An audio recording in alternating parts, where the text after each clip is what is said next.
Hello, in this video I'm going to show you how you can pair your Hama headphones with your Android phone. And to do this you have to click and hold on this power button, so let's do this right now.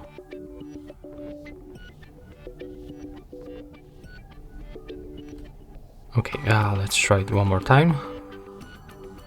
Let's click and hold and keep holding, and when you hear that pairing notification, it means that we can actually go to the settings on our phone. Of course, we have to open the Bluetooth settings, then click to pair new device. And from the list, we have to select our Hama headphones.